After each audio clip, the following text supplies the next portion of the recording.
हरे कृष्णा। जगत गुरु शिल प्रभुपाद महाराज की जय। नमो ओम विष्णुपादाय कृष्ण प्रेष्ठाय भूतले श्रीमते भक्तिवेदांत स्वामिनिति नामिने। नमस्ते सारस्वते देवे गौरवाणी प्रचारणे निर्विशेष शून्यवादी पाश्चात्यदेशतारणे। जय श्री कृष्ण चैतन्य प्रभु नित्यानंद श्री अद्वैत गदाधर शिवासादि गौर भक्तवृंद। हरे कृष्ण कृष्ण कृष्ण हरे हरे, हरे राम राम राम हरे हरे। हरे कृष्ण कृष्ण कृष्ण हरे हरे, हरे राम राम राम हरे हरे। हरे कृष्ण कृष्ण कृष्ण हरे हरे, हरे राम राम राम हरे हरे। जगत गुरु शिल प्रभुपाद महाराज की जय। परम पूज्य लोकनाथ स्वामी महाराज की जय। निताय गौर प्रेमानंदे हरि हरि बोल। ओम नमो भगवते वासुदेवाय, ओम नमो भगवते वासुदेवाय, ओम नमो भगवते वासुदेवाय। आप सभी को भक्ति सिद्धांत सरस्वती ठाकुर प्रभुपाद महाराज इनके जन्मदिन आविर्भाव दिवस की कोटि कोटि हार्दिक शुभेच्छा और उनके चरणों में कोटि कोटि दंडवत प्रणाम। आज का जो प्रवचन है, आज का जो विचार है, आज के चर्चा है, उन्हीं के ऊपर चर्चा है। जो उनके पिताजी क्या थे, वो कितने भाई थे, उन्होंने भक्ति में उनको कैसा भक्ति प्राप्त हुई, उसके बाद प्रभुपाद जी को कैसी भक्ति उन्होंने प्राप्त करके दी, तो इसके ऊपर आज चर्चा करेंगे।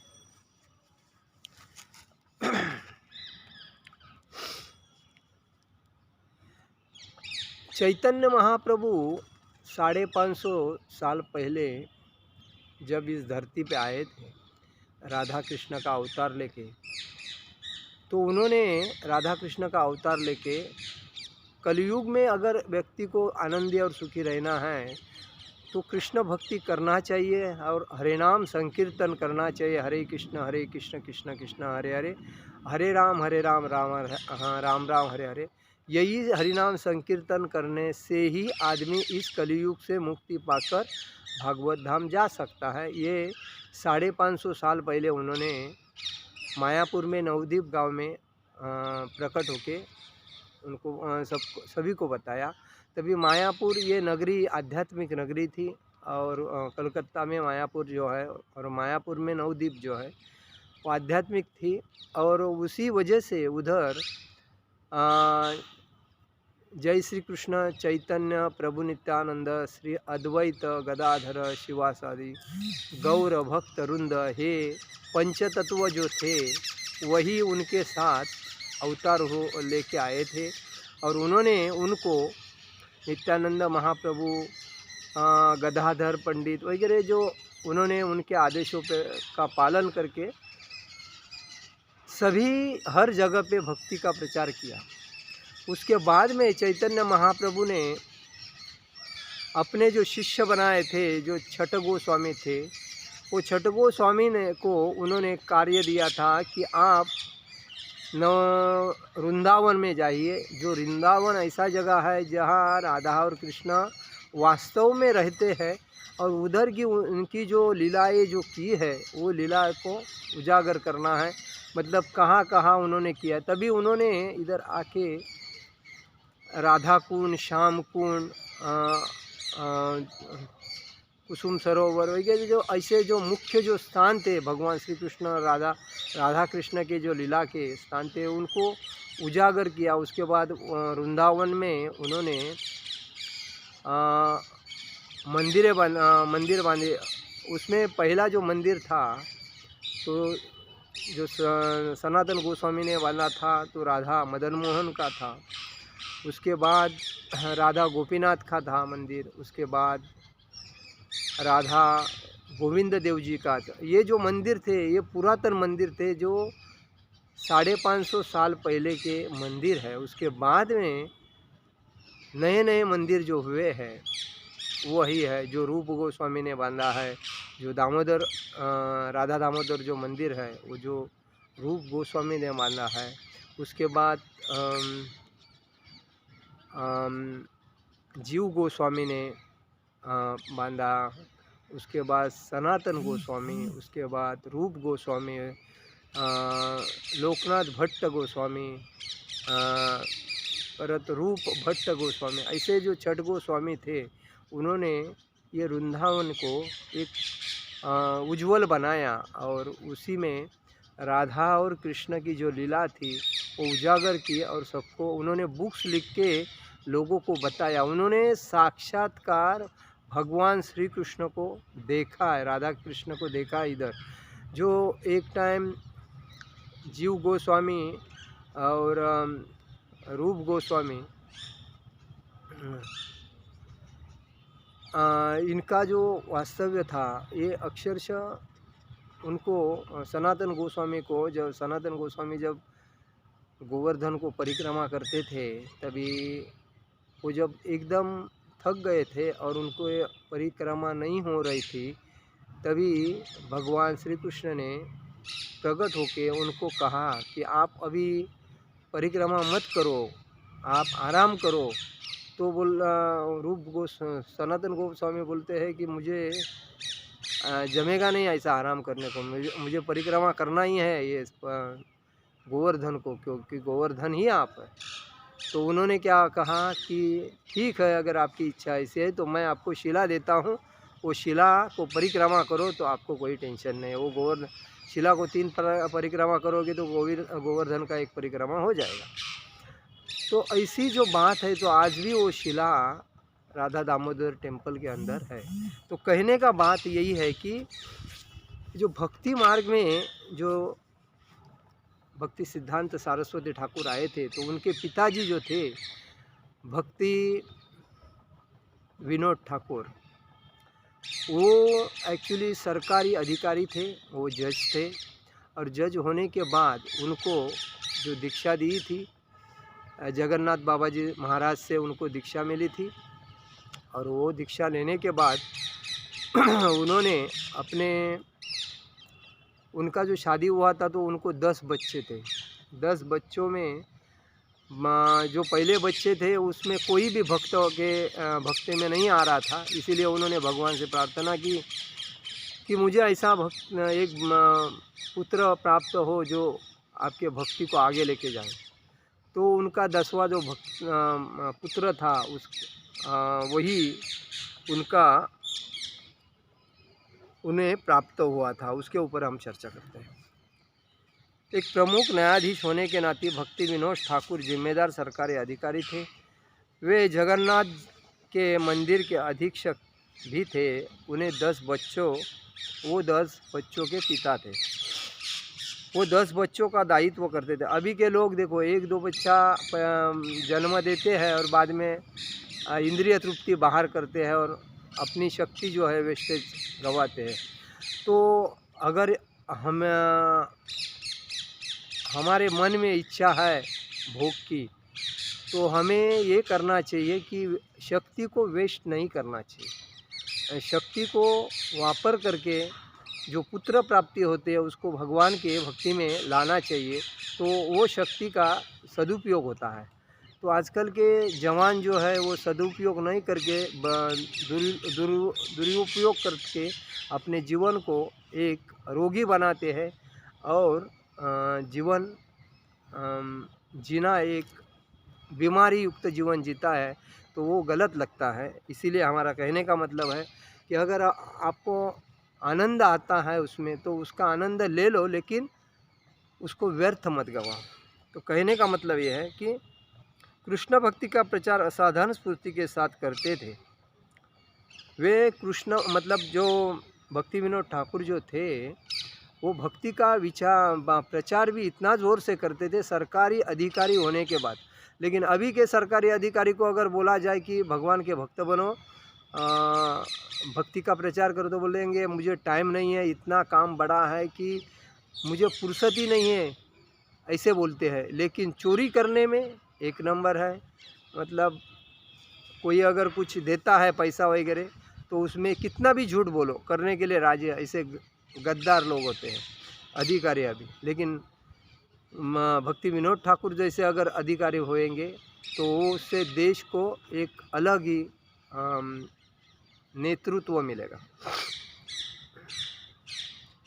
वो शाम को ऑफिस से घर आने पर वे भोजन करते थे और 8 बजे से रात को आधी रात तक सोते थे। मतलब वो रात को 8 बजे सोते थे तो आधी रात मतलब 12-1 बजे तक सोते थे और उठ के अपना काम करते थे। तब वो उठ के बुक मतलब कविता वे लिखते, मतलब राधा और कृष्ण के ऊपर बुक्स लिखते थे ऐसे। तब उठते थे और सवेरा होने तक लिखने का कार्य करते थे। उन्होंने अपने जीवन में 100 से अधिक पुस्तकें लिखी। देखिए मतलब वो 1 बजे के बाद सब लोग सोते, तभी प्रभुपाद जी भी 2 घंटा सोते थे और उसके बाद में वह अपने बुक्स रूपांतर करते थे। भागवतम, चैतन्य चरितामृत, भगवद गीता, अनेक प्रभुपाद जी ने 80 बुक लिखे, लेकिन इन्होंने 100 से अधिक बुक लिखी, लेकिन रात को उठने के बाद में। तभी शांत वातावरण में दिमाग एकदम शांत रहता है और दिमाग में अच्छे अच्छे विचार आते हैं, क्योंकि कोई डिस्टर्ब करता है, कोई बीच में टोकता है तो आदमी का ध्यान अस्त व्यस्त होता है। तो उससे ध्यानस्थ होने के लिए शांत वातावरण की ज़रूरत है। जिनके बहुत से अंग्रेजी में थे, उनके देनों में एक महत्वपूर्ण देन यह है कि जगन्नाथ दास बाबा जी और गौर किशोर दास बाबा जी के सहयोग से उन्होंने कलकत्ता के लगभग 90 किलोमीटर उत्तर स्थित मायापुर में भगवान चैतन्य के ठीक जन्म स्थान का पता लगाया। देखिए उन्होंने भगवान चैतन्य महाप्रभु के जन्म स्थान का ठिकान कैसा लगाया था? गौर किशोर जी बाबा जी और जगन्नाथ जी बाबा जी, इनके आशीर्वाद से उन्होंने भगवान चैतन्य महाप्रभु कहाँ प्रकट हुए थे उसका पता लगाया। भारत में गौड़िया वैष्णव धर्म के सुधार के लिए प्रयत्न उन्होंने ही किया था। मतलब गौड़िया संप्रदाय का स्थापना किसने किया था? पहला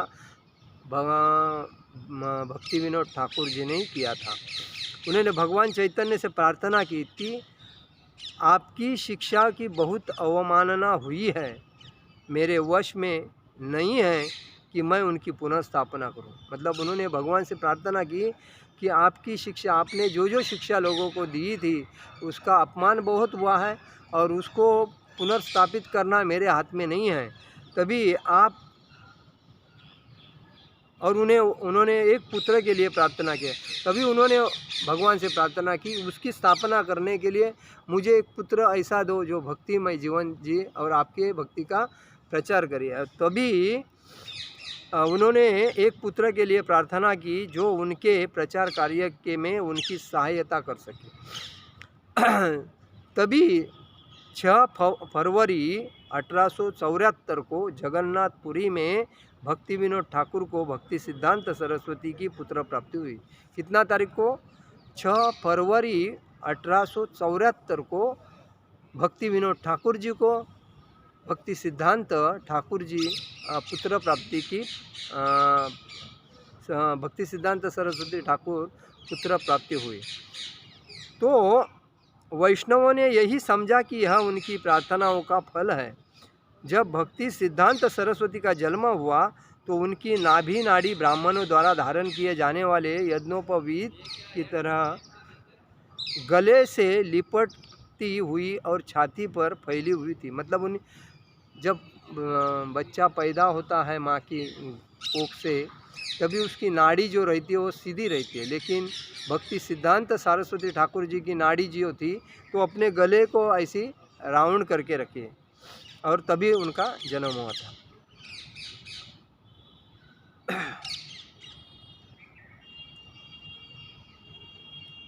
उनके माँ बाप ने उनका नाम विमल प्रसाद रखा था। भक्ति सिद्धांत सरस्वती ठाकुर जी का पहला नाम क्या था? जो भौतिक नाम बोलते हैं वो विमल प्रसाद नाम था। जब विमल प्रसाद 6 मास के थे तो जगन्नाथ उत्सव के रथ भक्ति विनोद के निवास के द्वार पर रुक गए। देखिए अद्भुत चमत्कार ये है कि जब 6 महीने के भक्ति सिद्धांत सरस्वती ठाकुर जो थे तभी जगन्नाथ जी का रथ यात्रा चल रहा था, तो वो रथ उनके दरवाजे पे ही रुका, और रुकने के बाद में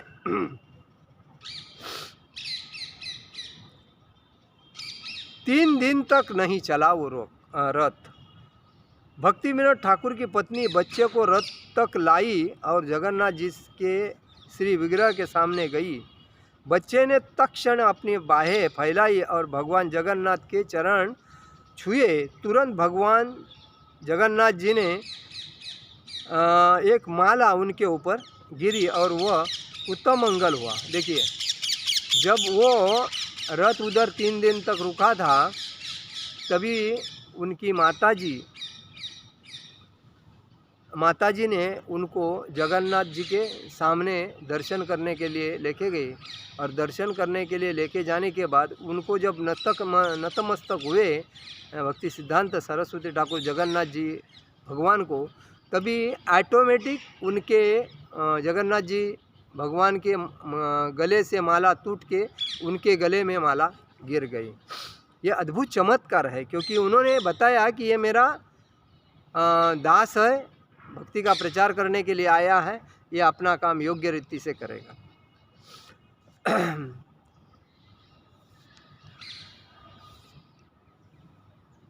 बच्चे ने तत्क्षण अपनी बाहें फैलाई और भगवान जगन्नाथ के चरण छूले। मतलब उसी टाइम बच्चे ने अपने हाथ ऊपर करके उनके जगन्नाथ जी के चरण छू लिए। तुरंत भगवान की श्री विग्रह से एक माला उनके ऊपर गिरी और वह कृतमंगल हुए। जब भक्ति विनोद ठाकुर को ज्ञात हुआ कि उनके पुत्र के ऊपर भगवान की एक माला गिरी है, तो उन्हें विश्वास हो गया कि यही वही पुत्र है जिसके लिए उन्होंने प्रार्थना की थी। मतलब उसी टाइम उनको विश्वास हो गया, मैंने जो भगवान से मांगा था तो भगवान ने मेरी इच्छा पूर्ण कर दिया, और यही मुझे पुत्र दिया, यही भक्ति का प्रचार पूरे दुनिया में करेगा।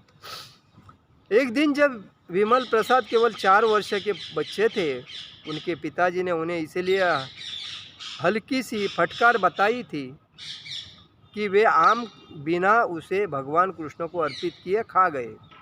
मतलब एक दिन भक्ति विनोद ठाकुर जी ने विमल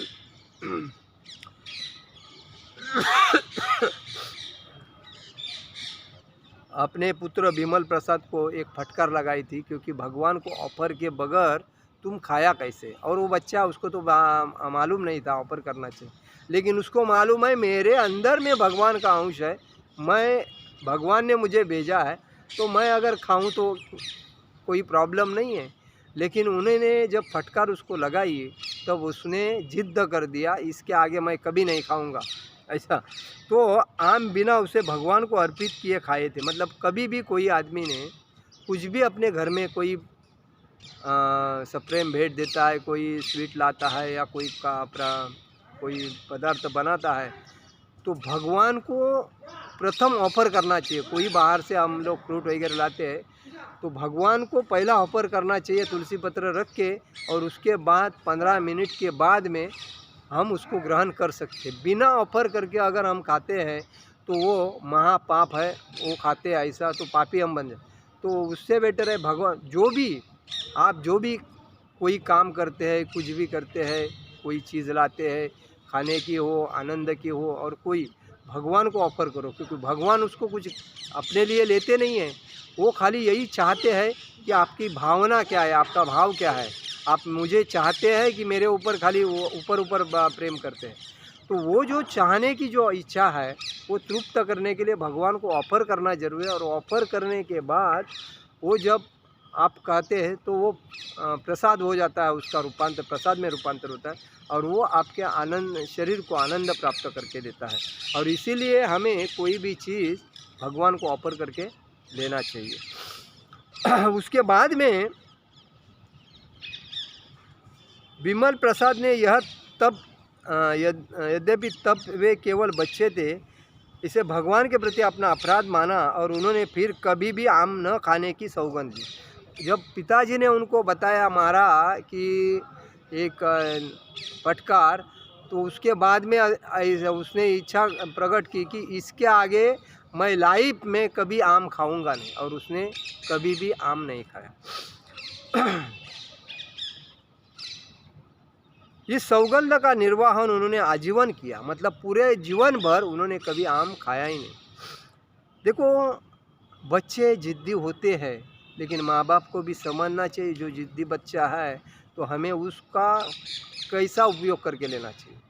अभी ये जो पुत्र था उनका, इसको भगवान ने ही उनको दिया था क्योंकि भक्ति का प्रचार करने के लिए, और उन्होंने अपने भक्ति का प्रचार ऐसा कर दिया, पूरे दुनिया में किया था। लेकिन उन्होंने गौड़िया मठ की स्थापना की और उसमें भक्तों को दीक्षा दी, भक्त बनाए, हर जगह पे उनका प्रचार होता रहा। लेकिन भक्त में भी ऐसे भक्त होते हैं जो अपने स्वार्थ के लिए आते रहते हैं और फिर एक दूसरे में झगड़ा करके संस्था का उध्वंस करते हैं। मतलब किसने किसके लिए संस्था बनाई उसका उद्देश्य बाजू में रहता है और इनका उद्देश्य साध्य करते हैं, क्योंकि इनको उसमें कोई भी पद मिलता है उसका गैर उपयोग करते हैं। इसलिए कभी भी संस्था कोई बनती है तो उसके ऊपर पारदर्शक एकनिष्ठ व्यक्ति होना जरूरी है। अगर कोई गठबाजी करता है, वो पॉलिटिक्स करता है, तो ऐसे लोगों को कभी भी संस्था में स्थान नहीं देना चाहिए, क्योंकि उसी वजह से संस्था बाद हो जाती है। कोई बोलते हैं कि थोड़े दिन अच्छे आदमी रहते हैं, उसके बाद बदल जाते हैं, उसकी संगति अलग लोगों से होती है तभी, तो इसमें ध्यान रखना जरूरी है। तो इसके बाद में 7 वर्ष की अवस्था होने तक विमल की सारी भगवत गीता कंठस्थ थी।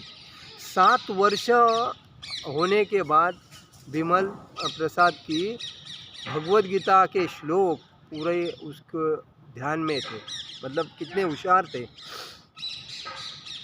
कंठस्थ हो गई थी और उसके श्लोकों की व्याख्या भी कर सकते थे। तब उनके पिता वैष्णव पत्रिका सज्जन तोषणी के प्रकाशन के साथ साथ उन्हें मुद्रण और प्रूफ रीडिंग का प्रशिक्षण देने लगे, और उनके पिताजी ने उसी टाइम उनको इसकी सज्जन तोषणी प्रकाशन के साथ साथ उन्हें मुद्रण और प्रूफ रीडिंग का ट्रेनिंग दिया। पिताजी के साथ उन्होंने बहुत से तीर्थ स्थानों की यात्राएं की और वहाँ के विद्वान पंडितों के प्रवचन सुने। देखिए, जब पुत्र अपने हर व्यक्ति को पुत्र प्राप्ति होती है या पुत्री प्राप्ति होती है, तो उन्होंने जो मुख्य स्थान है भगवान के, जो विग्रह स्थान है, तीर्थ क्षेत्र है, उधर अपने बच्चों को लेके जाके उधर के स्थान बताना जरूरी है, क्योंकि हम नहीं बताएंगे तो हमारे बच्चे को कौन बताएगा, और इसीलिए हमारे बच्चों को ये बताना ज़रूरी है। तो हम यही सोचते हैं कि हम अलग अलग जगह पे मौज मस्ती करने के लिए जाते हैं और अपना टाइम वेस्ट करते हैं, और हमें लगता है कि हम कितना मज़ा मारा ना, कितना फालतू पैसा गया, फालतू टाइम गया, इसका कोई वैल्यू नहीं है। वैल्यू उसका है कि जो तीर्थ क्षेत्र में जाके भगवान के नाम का गुण का, लीला का जो हम आत्मसात करते हैं, उनके बारे में जानते हैं कि यहाँ जब भगवान आए थे तो उन्होंने ये रूप में इधर प्रकट हुए थे। अलग अलग भगवान के अलग अलग रूप ऐसी लाखों करोड़ों है, और उसका जो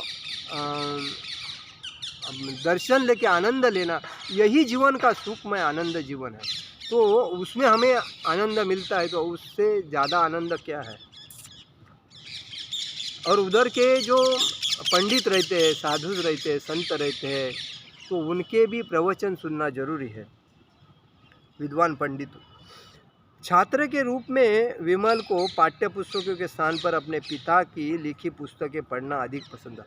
देखिए, वो जब स्कूल में जाते थे तभी उनके पिताजी ने जो पुस्तकें लिखी है वो उनको पढ़ने में बहुत आनंद आता था, क्योंकि उसके अंदर क्या था, राधा और कृष्ण के गीत थे, राधा और कृष्ण की लीलाएं थी, राधा और कृष्ण के गुण थे, तो उनको पसंद आता था। आज के लोग पिक्चर के, सीरियल के, क्रिकेटर के, पॉलिटिकल लेवल के ये बातें सुन के अपना टाइम वेस्ट कर रहे हैं, अपने पैसे वेस्ट कर रहे हैं और अपनी लाइफ भी वेस्ट कर रहे हैं। इससे कुछ फ़ायदा नहीं है। ये खाली जो जिन्होंने धंधा बनाया उनका फ़ायदा कर रहे हैं, लेकिन आपको अगर आपका जीवन सफल करना है तो हमें आध्यात्मिक ग्रंथ को घर में लाके दर दिन उसको पढ़ना चाहिए और संकीर्तन करना चाहिए। आपका 101% जीवन सदमार्ग में जा रहा है, भागवत मतलब गोलोक रास्ते से जा रहा है। तो ये समझना चाहिए, उसमें कोई अपना पैसा व्यर्थ नहीं है, ये बात है। तो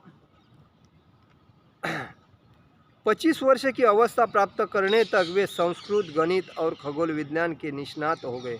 देखिए 25 वर्ष के जब हुए थे तभी वो संस्कृत में, गणित में और खगोल विज्ञान में एक उत्कृष्ट एक स्टूडेंट थे, मतलब व्यक्ति थे। और पत्रिकाओं में कई लेख और एक पुस्तक सूर्य सिद्धांत लिखने वाले लेखक तथा प्रकाशन के रूप में उनकी पुस्तक। तभी उन्होंने पहला पुस्तक कौन सा लिखा था? सूर्य सिद्धांत। ये प्रथम उन्होंने भक्ति सिद्धांत सरस्वती ठाकुर जी ने प्रथम पुस्तक लिखा था और उनकी प्रचिति ये बहुत हो गई। सिद्धांत सरस्वती की उपाधि से विभूषित हुए तभी उनको ये उपाधि दी गई सिद्धांत सरस्वती, क्योंकि लोग उनको जानने लगे, पहचानने लगे। सूर्य सिद्धांत नामक पुस्तक में प्रदर्शित विद्वत्ता के कारण, मतलब उन्होंने सूर्य सिद्धांत जो पुस्तक लिखा था उसमें लोगों ने पढ़ने के बाद लोगों को बहुत पसंद आया और इसीलिए उनको ये सिद्धांत सरस्वती, भक्ति सिद्धांत सरस्वती ये उपाधि मतलब पदवी दी गई। जब ये 26 वर्ष के हुए तब उनके पिता ने प्रसिद्ध वैष्णव संत गौर किशोर दास बाबा जी से उन्हें दीक्षा दिलाई। देखिए उनके पिताजी ने उनको क्या कहा था कि मैं आपको दीक्षा नहीं दूंगा, आप मेरे पुत्र हैं, पुत्र को मैं कैसे दीक्षा दूँ? तो आप गौर किशोर जी बाबा जी के पास जाइए और उनसे दीक्षा प्राप्त कीजिए, क्योंकि वो मेरे गुरु हैं। तो उन्होंने 26वें साल में उनको गौर किशोर जी बाबा जी के हाथों से दीक्षा, हरिनाम दीक्षा दिए थे। बाबा जी ने उन्हें अन्य कार्यों को छोड़ के परम सत्य के प्रचार की सलाह दी थी। गौर किशोर जी बाबा जी, प्रभुपाद जी ने उनको क्या शिक्षा दी कि सब कार्य छोड़ दो और खाली परम सत्य के प्रचार का कार्य करो, और परम सत्य के प्रचार का कार्य करते करते आप जीवन को आनंद प्राप्त करो। और गौर किशोर जी बाबा जी का आशीर्वाद प्राप्त कर विमल प्रसाद ने, जिनका नाम अभी भक्ति सिद्धांत सरस्वती ठाकुर हुआ था, मतलब विमल प्रसाद जी का नाम क्या हुआ बाद में? भक्ति सिद्धांत सरस्वती ठाकुर जी हुआ था। अपने शरीर, मन और वाणी को भगवान कृष्ण की सेवा में अर्पित करने का निश्चय किया और तभी उन्होंने क्या किया कि अपने मन, वाणी और शरीर को पूरे भगवान के प्रचार प्रसार में और संकीर्तन में अपना अर्पित कर दिया। 1905 में सिद्धांत सरस्वती ने व्रत लिया कि वे हरे कृष्ण मंत्रोच्चार 1 खरब बार करेंगे। तभी 1905 में उन्होंने ऐसा प्रण लिया, ऐसी प्रार्थना की कि मैं हरे कृष्ण महामंत्र का जो संकीर्तन मंत्र जो है तो 1 खरब बार करेंगे। 1 खरब म्हणजे लाख, कोटि, अरब और 100 अरब के बाद 1 खरब। तो मायापुर में भगवान चैतन्य के जन्मस्थल के निकट ही एक पर्णकुटी में रहते हुए वे हरे कृष्ण मंत्र का जप दिन रात करते रहे। वे एक मिट्टी के पात्र में दिन के एक बार भात बनाते और अन्य कुछ नहीं खाते थे। वे ज़मीन पर सोते और जब फूस की छत से वर्षा का जल नीचे टपकता तब भी वे एक छाते के नीचे बैठकर मंत्रोच्चार में लीन रहते थे। देखिए ब्रह्मचारी होना मतलब ये नाटक करना नहीं है, भक्ति करना हो बोलेगा तो नाटक करना नहीं है, इसमें व्रत होना चाहिए, प्रण लेना जरूरी है। इन्होंने कैसा प्रण लिया कि मैं 1 खरब हरे कृष्ण महामंत्र करूँगा और उन्होंने चैतन्य महाप्रभु के मंदिर के बाजू में एक पर्णकुटी बनाई और उसमें रहते हुए वो खाली चावल बनाते थे और खाते थे और हरे कृष्ण महामंत्र का जप करते थे। ये ऐसा प्रण भक्त में होगा तभी ही उनकी भगवान के साथ अनोखी अ, अ, भगवान का आशीर्वाद प्राप्त होके भगवान का सानिध्य प्राप्त होता है। दिन रात वह हरे कृष्ण मंत्र जप करते थे। वे जमीन पर सोते और जब फूस की छत से वर्षा का जल नीचे टपकता तब भी वे छाते के नीचे बैठकर मंत्रोच्चार करते थे। इसको बोलते हैं तपस्या। खरी तपस्या यही है। 1911 ही में जब उनके वृद्ध पिता बीमार पड़े तो भक्ति सिद्धांत ने मिथ्या वैष्णवों की इस चुनौती को स्वीकार किया कि कृष्ण भावनामृत के प्रचार के लिए उनकी जाति में जन्म लेना पहली अनिवार्य है। तो उन्होंने 1911 में उनके पिताजी जब बीमार पड़े तभी उन्होंने वैष्णव इस चुनौती को स्वीकार किया कि वैष्णव की चुनौती कृष्ण भावनामृत के प्रचार के लिए उनकी जाति में जन्म लेना अनिवार्य है। मतलब उन्होंने 1911 में उन्होंने वैष्णव को बताया कि मुझे प्रचार ही करने के लिए मैं पैदा हुआ हूँ और यही मेरा कृष्ण भावनामृत का प्रचार, यही मेरा जन्म सिद्ध हक है और उसको मैं बार बार करता रहूँगा। जाति भावना के प्रति सचेत ब्राह्मण समाज इस बात से बहुत कुपित था। भक्ति विनोद ठाकुर ने शास्त्रों से अनेक प्रमाण प्रस्तुत किए थे और जन्म भेद का विचार किए बिना ही कोई ब्राह्मण वैष्णव हो सकता है। स्मार्त ब्राह्मणों ने वैष्णव की हीनता सिद्ध करने के उद्देश्य से एक वाद विवाद का आयोजन किया। बीमार पिता की ओर से भक्ति सिद्धांत सरस्वती ने ब्राह्मण और वैष्णव के मध्य निर्णायक अंतर शीर्षक से एक लेख लिखा और उसे अपने पिता के सम्मुख प्रस्तुत किया। अस्वस्थ होते हुए भी भक्ति विनोद ठाकुर आहित हो उठे कि लेख के तर्कों से स्मार्तों की चुनौती भली भांति ध्वस्त हो जाएगी।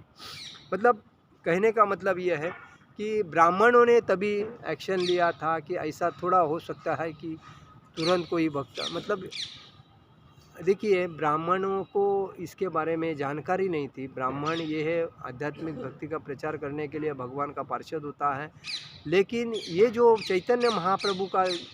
चैतन्य महाप्रभु ने ही वैष्णव समाज की निर्माण किया है। जब 550 साल पहले जब चैतन्य महाप्रभु ने हरिनाम संकीर्तन का प्रचार किया था तभी वैष्णव तिलक लगा के धोती पहन के भगवान का प्रचार करते थे हरिनाम संकीर्तन का। तो उसी बात में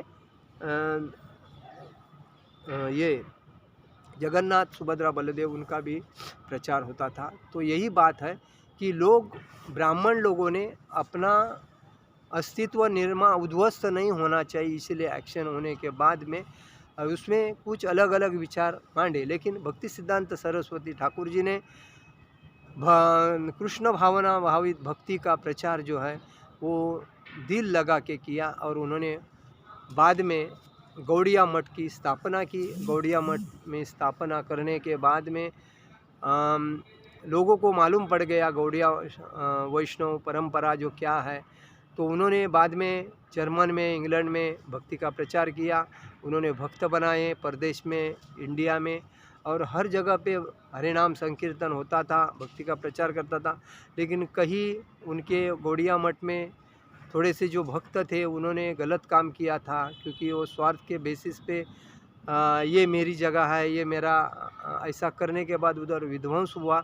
और बाद में जब प्रभुपाद जी उनको मिले थे 1927 में, तभी प्रभुपाद जी को उन्होंने उस ग्रुप में मिलाया नहीं था। प्रभुपाद जी को बोले थे, देखो आप एक सुशिक्षित और उच्च शिक्षित व्यक्ति हो, आपके वो पास ज्ञान है, अंग्रेजी आपका अच्छा है, आप परदेश में जाके भक्ति का प्रचार क्यों नहीं करते? क्योंकि ये जीवन का उद्देश्य यही है कि कृष्ण भक्ति का प्रचार करना और भागवत धाम जाना। तो तभी श्रील प्रभुपाद जी ने उनकी बातों को अच्छी तरह ध्यान में रख के कृष्ण भक्ति का प्रचार करने का प्रण लिया। और प्रभुपाद जी ने अमेरिका में जाने के बाद भक्ति का प्रचार किया और उधर से ही पूरे दुनिया में भक्ति का प्रचार करते करते 108 मंदिर बनवाए। और तभी से उन्होंने इस्कॉन की स्थापना करके आज इस्कॉन दुनिया में 850 मंदिर से भी ज़्यादा मंदिर बांध के आज राधा और कृष्ण के भक्ति का प्रचार ज़ोर से कर रही है और हर जगह पे हर मंदिर नया नया वो बन रहा है। तो कहने का मतलब है कि भक्ति विनोद ठाकुर जी ने जो अपने पुत्र को जो शिक्षा दी थी, उस शिक्षा का भक्ति सिद्धांत सरस्वती ठाकुर जी ने अतिशय योग्य पद्धति से और अपनी एकनिष्ठ एकनिष्ठ इच्छा प्राप्त करके भक्ति का प्रचार योग्य प्रकार दुनिया में किया और दुनिया में अरबों खरबों लोगों से भी ज़्यादा लोग कृष्ण भक्त बने हैं और आज हर जगह पे भागवत गीता का और भागवतम के विचारों को आत्मसात करके उसके ऊपर चल रहे। तो हमें यही सीखना चाहिए कि हम भी उस भक्ति के मार्ग चले जहाँ से उन्होंने लोगों को भक्ति दी है। हरे कृष्ण कृष्ण कृष्ण हरे हरे, हरे राम राम राम हरे हरे। जगत गुरु शिल प्रभुपाद महाराज की जय। परम पूज्य लोकनाथ स्वामी महाराज की जय। निताई गौर प्रेमानंदे हरि हरि बोल।